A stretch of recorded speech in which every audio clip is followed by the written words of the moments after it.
The overriding flaw in her character is an inability to feel empathy for other people. If you don't feel empathy, then you don't feel remorse when you hurt someone.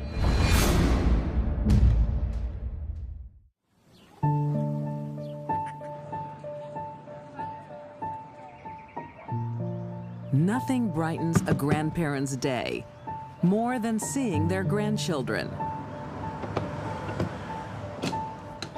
Hello. Hey, Grandpa. What are you doing here? In August 2016, Brittany Dwyer surprises her grandpa, 81-year-old Robert Whitwell. She's welcomed in with open arms.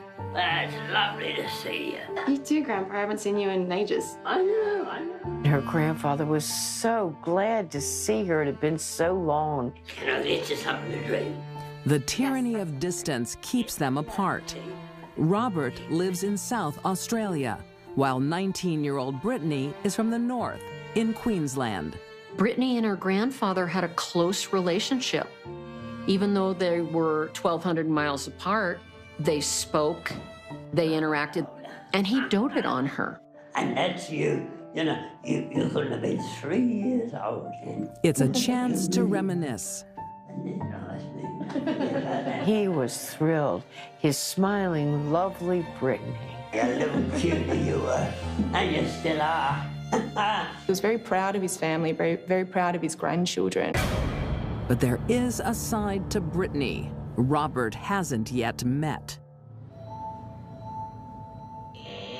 Back in Queensland, she and roommate, 21-year-old Bernadette Burns, I'm done with this movie. have a fetish for the dark side. She developed an interest in horror movies and killing people.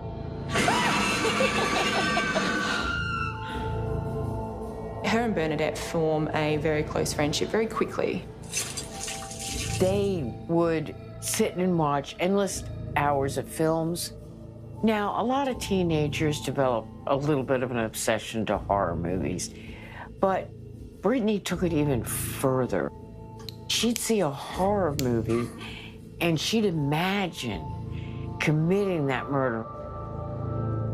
Watching violence on TV or in a movie over and over and over desensitizes the individual to the violent act. For Brittany, it's been a trend since childhood. Brittany! Brittany! When she was 8 years old, she got mad at her brother. Brittany! She picked up a knife in the kitchen and started chasing him through the house.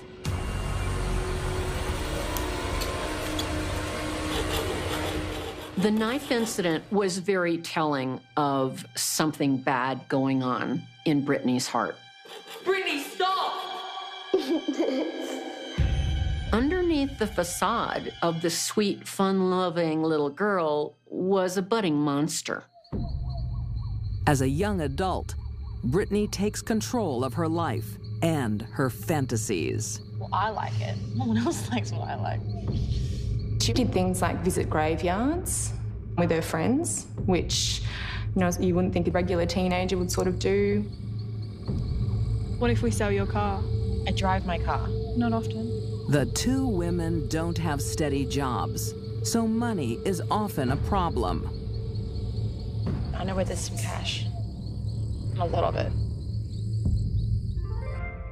And now, here's one for my favourite granddaughter. Brittany's mind runs 1,000 miles away to her doting grandpa in South Australia, who's let slip a secret. Thanks, Papa.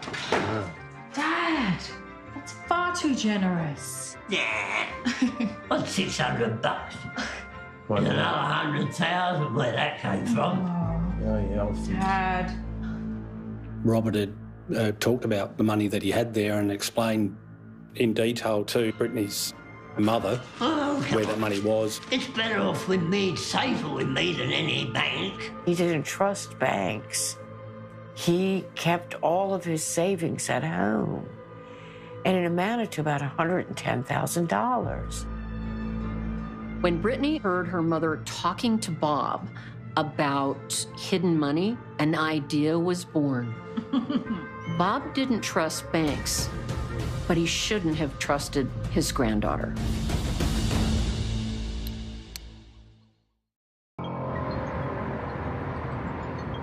Brisbane, Australia. You up for a road trip? I'm in. Yeah? Brittany Yeah. Dwyer and her new BFF, Bernadette Burns, Where are we going? are making plans. Well, They were very close.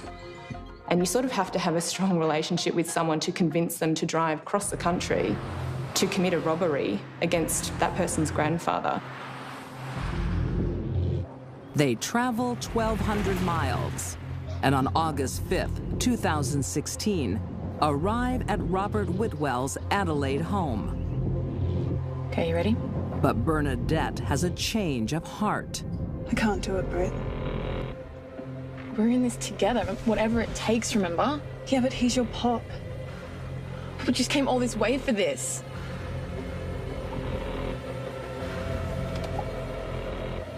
You're fine. You stay in the car.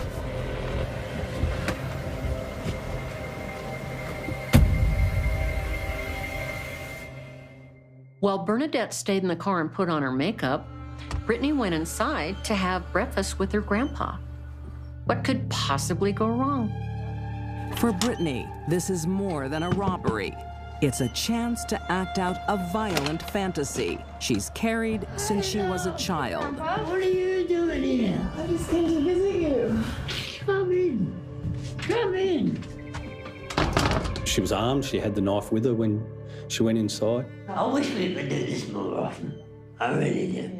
Yeah. He pulls out photograph albums of their childhood, Oh, look, there's your mum. And there's you. recalling fond memories. Yeah, I want you to take that one with you. The trip down memory lane softens Brittany. She starts having second thoughts. She sends a text to Bernadette. She says, I can't go through with this. The pair should follow their consciences and leave. But instead, Bernadette doubles down. Brittany chickened out and told her, I can't go through with it. Bernadette was quite the coach. Get in there and do it. Now, so you're coming to see me, darling. Brittany's behind her grandfather. She brings out her knife and she stabs him in the neck.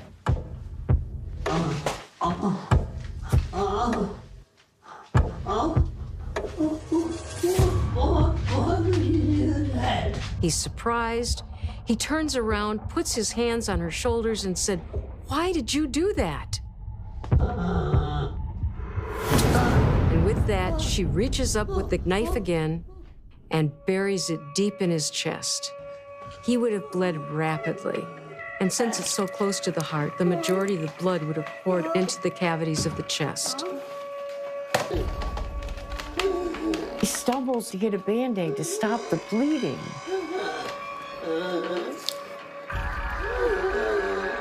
And Brittany, callous young thing that she is, she actually helps him to put the Band-Aid on. Sorry, Grandpa.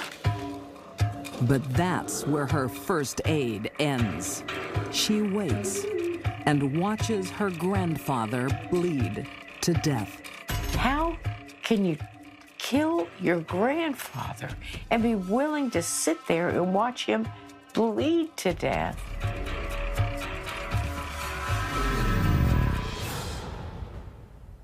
It was horrific. This is a man who's loved you all your life.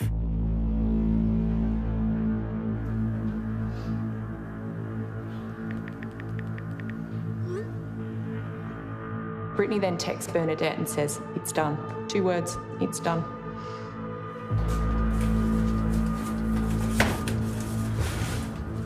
They rifle through his belongings and find his wallet, and they found $1,000. The girls have traveled across Australia for much more than that. They searched the entire house. He had over $110,000 in cash in that house. But they can't find it.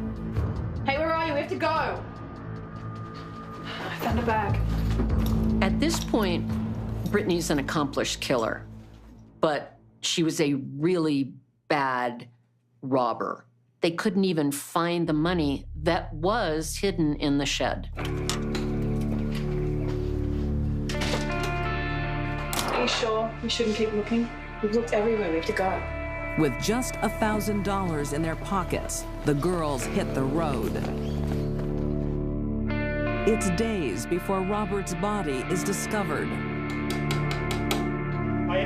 It took 3 days of accumulating newspapers in the drive for neighbors to get alarmed enough to call the police. The police have no early leads. He was a good man, and he lived a good life. Poor Grandpa.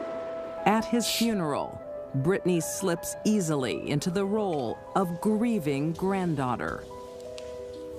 Poor Papa pours out of Brittany's lips over and over again. She acts like the most distraught person to ever hit the planet. Poor Grandpa. So I'm guessing those tears on her part were crocodile tears. Look at me, I'm so sad. The only remorse seems to come from her accomplice, Bernadette, Bernadette, I said no phone calls. who is not coping so well. Why would you do that? She was telling her friends, telling her housemates. Bernadette felt the need to confess to an entire audience by saying, "Story of my life. I didn't want to do it, but I did." I think she wanted to put it behind her. She knew she'd done the wrong thing.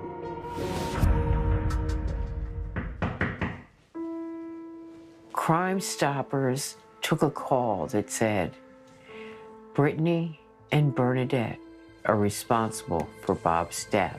Looking for a Brittany J. Dwyer? It was anonymous, but it gave them a place to start. Their secret soon dissolves away. In the end, not only did Bernadette confess, but ultimately Brittany confessed to what she had done.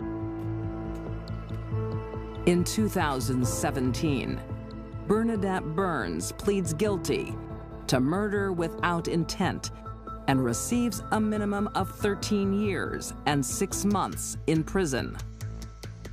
Bernadette was not the callous individual that Brittany was. She burst into tears. She said she felt shame. Brittany Dwyer is convicted of murder. Her sentence, a minimum of 21 years behind bars. In the courtroom, the judge said she posed clear danger to the public. On the outside, Brittany Dwyer appears to be a sweet teen, but her fresh-faced looks mask a dark soul. Brittany was able to kill because she had no empathy for her grandfather. No empathy means no problem. This easy money could only be easy if you're prepared to take a loved one's life. This murder was motivated by curiosity and a desire for Brittany to see what it was like to kill someone.